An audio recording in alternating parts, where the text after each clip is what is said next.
tu peux beau avoir les meilleures idées, mais sans les moyens financiers, on ne peut pas forcément trouver des solutions idoines. Je lance humblement un appel à toutes les autorités de Ferke ou bien du Togo pour nous aider à draguer un peu le barrage et faire un bon barrage ici pour permettre à toute cette population qui vit dans ces localités lointaines, très lointaines des grandes villes, de se prendre en charge économiquement, de se prendre en charge.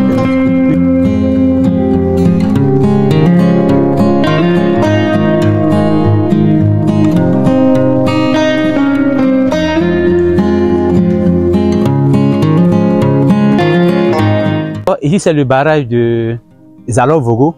Donc, il faut dire que le barrage a été fait, on va dans les années 1980, dans le temps de Saut de Proie, où l'État ivoirien avait décidé comme ça d'encourager les uns et les autres à faire l'élevage, surtout l'élevage de bovine. Donc, le barrage a été conçu dans ce sens. Donc, avec le temps, on a remarqué que, vu que le barrage, il faut trouver un moyen pour le draguer, pour que l'eau puisse retenir. Mais bon, par manque d'entretien, donc le barrage est rempli du sable, donc l'eau s'évaporait, l'eau coulait. Donc le barrage existe juste que pour du nom. Donc en tant qu'un quart du village, j'ai décidé comme ça qu'on puisse fédérer nos idées pour qu'on puisse trouver des sacs, comme vous remarquez les sacs, pour qu'on puisse barrer nous-mêmes pour faire des rétentions d'eau. Parce que l'an passé, c'était seulement que les sacs, et cette année, on avait décidé comme ça de faire nous-mêmes, de construire un digue avec géobéton, avec des briques. Et malheureusement, c'était tellement haut, donc le barrage est rempli jusqu'à s'est cassé. Donc pour maintenir encore l'eau, on a fait appel encore à l'ancienne idée qui est de trouver des sacs, voilà, des sacs d'engrais, des sacs de riz pour caler l'eau. Donc voilà un peu comment l'idée qui a fait. Et l'an passé, grâce à cette idée, les paysans ont pu il faut dire cultiver les maraîchers, qui ont contribué fortement à la croissance économique du tout dans le village. Pourquoi nous avions décidé de faire un barrage ou bien de bloquer l'eau côté pour ne pas laisser que l'eau de ruissellement continue de partir sans le barrage. Il faut comprendre que les avantages du barrage sont multiples. Premièrement, nous sommes une population paysanne, c'est-à-dire nous vivons que de l'agriculture, c'est-à-dire la culture du sol et de l'élevage. Donc sans l'eau, les bœufs ne peuvent pas s'abreuver, les moutons ne peuvent pas s'abreuver et même les cabrits ne peuvent pas s'abreuver. Donc voilà un avantage du barrage. Aussi, il y a d'autres avantages comme la culture du maraîcher. Sans l'eau, on ne peut pas arroser la culture du maraîcher. Donc du coup, nous qui sommes dans la population paysanne, on est obligés de faire appel ou bien de se lever pour aller chercher du terre cultivable dans d'autres contrées où il y a l'eau suffisante pour faire des cultures du maraîcher. Donc on a fait appel à tous les villages, il faut dire village du Tourien Vogo, de Ela Vogo, puis de Kagbo qui est juste à ma gauche ici. On s'est mis ensemble avec tout le monde, tous les jeunes. On a décidé d'acheter les sacs que vous voyez et de faire le digue par la main pour que l'eau puisse, on peut avoir des retenues d'eau pour faire l'irrigation ou arroser les maraîchers.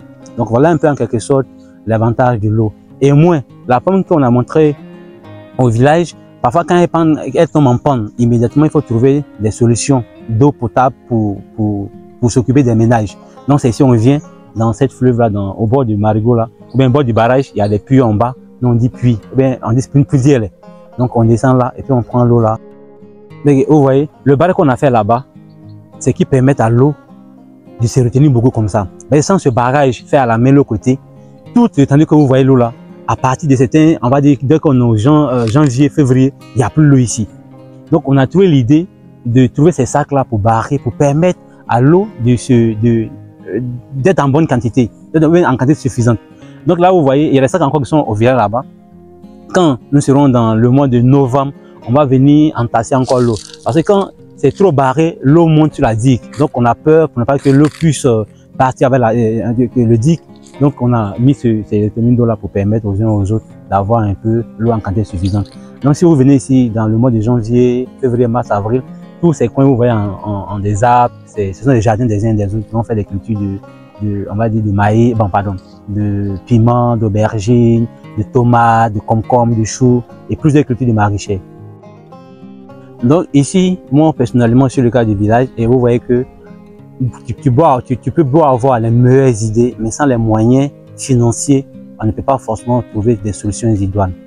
Je lance humblement un appel à toutes les autorités de Ferke ou bien du Togo pour nous aider à draguer un peu le barrage et faire un bon barrage ici pour permettre à toute cette population qui vit dans ces localités lointaines, très lointaines des grandes villes, puissent se prendre en charge économiquement, puissent se prendre en charge eux-mêmes, puissent avoir des bonnes maisons, puissent avoir des bonnes motos, et pourquoi pas se mettre ensemble même pour créer une bonne voie qui va permettre aux uns aux autres d'évacuer les malades.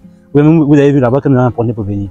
C'est-à-dire quand il y a une personne qui doit accoucher ici, c'est très difficile. Il faut faire appel peut-être à des sages-femmes locales, c'est qu'il n'y a pas les trônes, ou bien les vieilles mères qui peuvent faire accoucher quelqu'un localement. Sans ça, quand tu prends une femme sur ta moto, le temps d'arriver à Feke, elle est toute fatiguée et parfois même c'est les enfants morts-nés. Donc je lance vraiment un appel à toutes ces populations-là. Un, qu'on puisse trouver une solution sur le barrage, et deux, trouver une solution aussi à différentes voies d'accès. En plus de faire des cultures, on va dire des cultures agricoles, ce barrage nous permet également d'avoir de la protéine, du poisson. Comme vous voyez ici, l'ancienne construction du barrage avait permis de faire une déviation pour que quand il y a assez d'eau, pour ne pas que l'eau puisse monter sur en hauteur de digue ou bien faire partir avec digue, il fallait trouver un moyen pour faire évacuation. Pourtant l'évacuation, autant plus que le bas était profond, ça permettait d'avoir une quantité d'eau sur une longue période. Mais vu que le barrage est rempli avec le sable en bas, ça fait qu'avec cette déviation, ça permet peu, l'eau peut plus être en quantité assez durant les mois de janvier, février, mars par là. Donc, nous avions décidé de trouver des sacs, comme vous voyez, des sacs qu'on a pris, voilà, des sacs qu'on a pris pour barrer l'eau, pour que l'eau puisse rester en quantité suffisante, pour permettre aux agriculteurs, aux paysans et ceux qui font la maraîchère de faire aisément des cultures.